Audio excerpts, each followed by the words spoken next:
மளிகை கடை வாடகை வீட்டு கடை ஆளுக்கு ஒரு பக்கமா நிக்குது.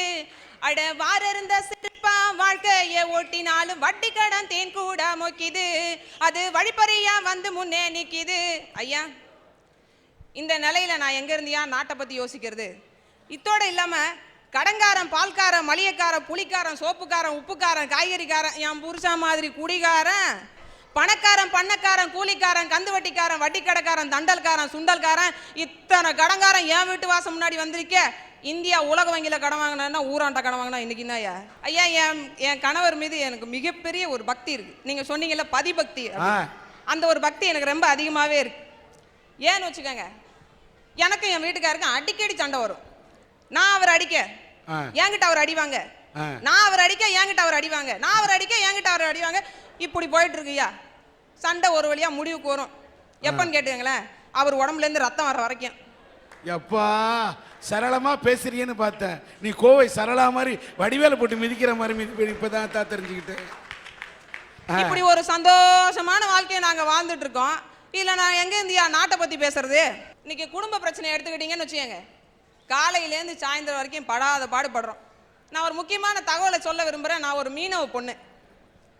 காலையில் எந்திரிச்சு என் கணவருக்கு கஞ்சி டிப்பன் எடுத்து கையில் கொடுத்து கடற்கரைக்கு அனுப்பி வச்சுட்டு, கடல் மேலே இருந்து வர்றவர் எப்போ வருவார்னு காத்திருந்து அவருக்கு சாப்பாடு கொண்டு போய் கொடுத்துவிட்டு, வலை வந்த உடனே வந்த மீனை விலை வச்சு அந்த பணத்தை மதிய சோறாக்கி திரும்ப நான் கடற்கரைக்கு கொண்டு போய் அவருக்கு சாப்பாடு கொடுத்துட்டு வந்த மீனை கொண்டு வந்து திரும்ப விலை வச்சு அந்த காசை எடுத்துகிட்டு போய் புள்ள குட்டிகளை எல்லாத்துக்கும் சரி பண்ணி விட்டு பள்ளிக்கூடம் அனுப்பி வீட்டு வேலை செஞ்சு சாப்பாடு மறுபடியும் நைட்டுக்கு சமைச்சு முடிச்சுட்டு நான் படுத்து தூங்குறதுல நான் படாத பாடு நாய் படுற பாடு.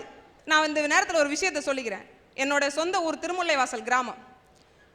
எங்களுடைய கிராமத்தினுடைய கடற்கரையினுடைய அழகை முதல்ல திரையுலகுக்கு அறிமுகப்படுத்தியது ஒருதலை ராகன்ற படம். அந்த படத்தில் அந்த கடற்கரையை அவ்வளோ அழகாக நீங்கள் காண்பிச்சிங்க.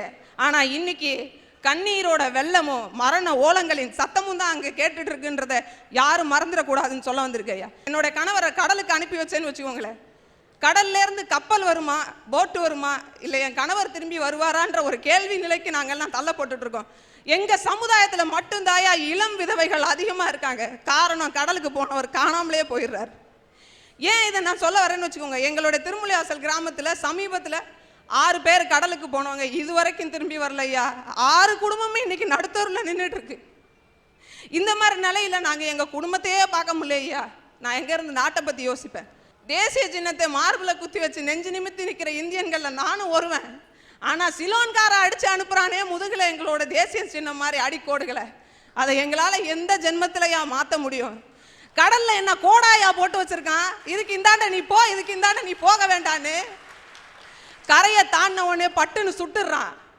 சுட்ட சடலத்தை கூட எங்கள்ட சேர்க்க முடியாம கடல்ல தூக்கி வீசி எறிஞ்சிடறான். அவன் கொடுக்குற தண்டனை எல்லாம் நீங்க கேள்விப்பட்டிருப்பீங்களா? உடம்புல ஒட்டு துணி கூட இல்லாம ஐஸ் கட்டியை கையில வச்சுக்கிட்டு நிக்கணும், தலைக்கு மேல தூக்கி வச்சுக்கிட்டு நிக்கணும். அடுத்து என்ன அப்படின்னாக்கா, நான் அதிகாலை 4 மணிக்கு கடல்ல இறங்கி நீந்த சொல்லிடுவாங்களாம். கையில என்னெல்லாம் கிடைக்குதோ எல்லாத்தையும் எடுத்து அடிக்கிறான். எல்லாத்துக்கும் மேல நாங்க படுற பெரும்பாடு, இதோ அருகில் இருக்கிற நாகப்பட்டினம், காரைக்கால் அருகில் இருக்கிற நாகப்பட்டினம் பகுதியில் உள்ள மீனவர்கள 15 வயசு பையன்லேருந்து 60 வயசு தாத்தா வரைக்கும் உள்ள அத்தனை இளைஞர்களும் அத்தனை ஆண்கள் சட்டையும் கலட்டி பாருங்க. இன்னைக்கு இந்திய சமுதாயத்தினுடைய தழும்பு தெளிவா தெரியும் முதுகுல. அவ்வளவு அடி வாங்கி இன்னைக்கு குடும்பத்தை காப்பாத்திட்டு இருக்காங்க. 1008 பிரச்சனையை பத்தி பேசுங்க, 1008 நாட்டோட உயர்வை பத்தி பேசுங்க, வளர்ச்சியை பத்தி பேசுங்க, இல்ல வளர்ச்சியை பத்தி தூட்டுருங்க. எனக்கு அதை பத்தி எல்லாம் தெரியாதுயா. இன்னைக்கு எல்லாம் முடிஞ்சு போய் நட்டாத்துல நாங்க நிக்கிறோம். ஒரு பழைய பாடல் ஒண்ணு எனக்கு ஞாபகத்துக்கு வருது. ஒரு நாள் போவார், ஒரு நாள் வருவார், ஒவ்வொரு நாளும் துயரம்.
வயது என்னுடைய அக்கா மகள்.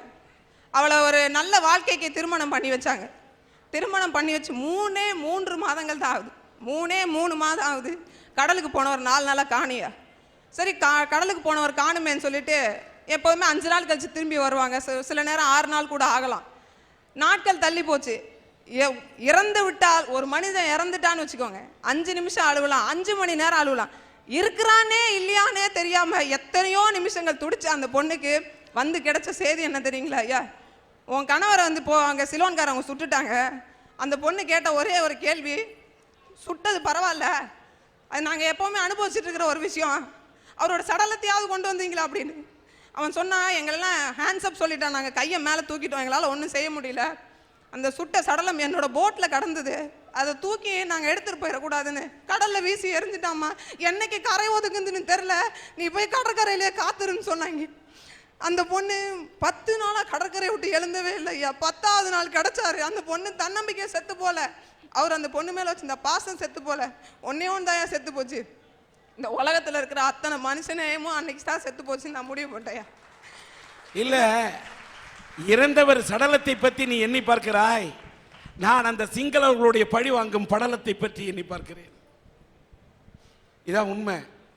இந்த நாட்டில் பழிவாங்கும் படலத்தின் காரணமாகத்தான், அது யார் பழிவாங்கிய படலம் என்பது வேறு விஷயம், பழிவாங்கும் படலத்தின் காரணமாகத்தான் ஒரு இனமே, தமிழ் இனமே இலங்கையில் அழிக்கப்பட்டிருக்கிறது என்பது மட்டும் வரலாற்று உண்மை.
மாமியார் சொல்லையா? இல்ல, சூடத்தை கொளுத்தி வச்சு கையில உப்பு மலா மண்ண வச்சு துப்பு துப்பு சொல்றாங்க எங்க அம்மா. இதெல்லாம் ஒரு பெரிய கொடுமை. என்ன தெரியுமா? அட கொண்டு போய் பக்கத்து வீட்ல போட 1 மாசத்துக்கு வீட்டை காலி பண்ணிட்டு போட்டான். யான்னு கேட்டா பில்லி சுனி வச்சிருக்காங்களா. ஆளுங்க நினைச்சு நான் பர்தாவட்டானே பட போறியோ. அரசியல்வாடி தொண்டனை ஏமாத்துறான், ஆன்மீகவாடி பத்தனை ஏமாத்துறான், முதலாளி தொழிலை ஏமாத்துறான், அடிகாரி அப்பாவி மக்களை ஏமாத்துறான். இப்படி ஒருவர் ஏற்றி பிறக்கிற இந்த காலத்துல நாங்களே ஏமாத்துறையா. அண்ணா தாயா சொல்ற, நாடு ஒரு போக்க பார்த்தா அட பாவேன்னு பரிதாபப்படுற. சரி, இதெல்லாம் இருக்கட்டும். இந்த பலேபலே குரூப் இருக்கு பாத்தீங்களா, அடி எப்படின்னா சந்திரனுக்கு ராக்கெட் விட்டாங்களாமே, பலேபலே அடி புட்டுக்கிட்டு கீழே விழுந்துச்சாமே, பலேபலே பலே படி பலேபலே போட்டு ஆள மல்லாக்க தில்லி பல்லாக்குல ஏத்துற வஸ்து குரூப் யாரு? அத அந்த 3ஆர் குரூப் இருக்கு பாத்தீங்களா, அட அந்த வீட்டு பிரச்சனை குரூப். அட எப்படின்னா சந்திரனுக்கு ராக்கெட் விட்டாங்களாமே, எப்ப அடி புட்டுக்கிட்டு கீழே விழுந்துச்சாமே, எப்பன்னு தெரியலையே. இப்படி தலைக்கு மேல நடக்கிறதே சரியா தெரிஞ்சுக்காத வேஸ்ட் குரூப் யாரு? எங்க குரூப் இருக்கு பாத்தீங்களா, சந்திரனுக்கு ராக்கெட் விட்டாங்களாமே. வெரி குட், நெக்ஸ்ட் டைம் செவ்வாய் கிரகத்துக்கு ட்ரை பண்ணுங்க. அடி புட்டுக்கிட்டு கீழே விழுந்துச்சாமே, யோ பாவம், ஓகே இன்னொரு தடவை ட்ரை பண்ணுங்க அப்படின்னு என்கரேஜ் பண்ற பெஸ்ட் குரூப் யாரு? எங்க குரூப். நான் யாரையும் குற்றம் சொல்ல விரும்பல, குற்றத்தை சுட்டி காட்டுறேன். ஏன்னா நானும் இந்த நாட்டோட குடிமகன் தான். இவர் பேர் பாலசுப்ரமணியன், வேதாரண்யம் அருகாமையில் இருக்கக்கூடிய செம்போடை கிராமத்தைச் சேர்ந்தவர். இவருடைய தந்தையார் பெருமாள் ஒரு கூலி வேலை செய்யக்கூடியவர். இவருக்கு இளம் வயதிலேயே போலியோ வந்து தாக்கிய காரணத்தால் இவருடைய இடது கால் பாதிக்கப்பட்டு நடக்க முடியாத ஊனமாகிவிட்டார். 10வது படிச்சுட்டு இந்த கம்ப்யூட்டரில் எழுத்துலாம் அடிப்பாங்களா, அதான் டிடிபி அடிக்குவதற்கு படித்திருக்கின்றார். உழைத்துத்தான் சம்பாதிக்க வேண்டும் என்று நினைக்கின்ற காரணத்தால் டிடிபி படித்திருக்கின்றார். படித்திருக்கின்றார், எழுத்துக்களை அடித்திருக்கின்றார், வாழ்க்கையிலே நான் உழைத்து தான் சம்பாதிப்பேன் என்று அடம் பிடித்திருக்கின்றார். அதனால் ஒரு கம்ப்யூட்டர் இருந்தால் நான் பிழைத்துக் கொள்வேன் என்று சொன்ன காரணத்தால், உழைத்து சம்பாதிப்பேன் என்று சொன்ன காரணத்தால் சன் டிவியினுடைய அரட்டை அரங்கமும் SRM பல்கலைக்கழகமும் இணைந்து இவருக்கு இவருடைய வேண்டுகோளை ஏற்று இந்த கம்ப்யூட்டர் கருவியை சன் டிவியின் அரட்டை அரங்கத்தில் வழங்கப்படுகிறது.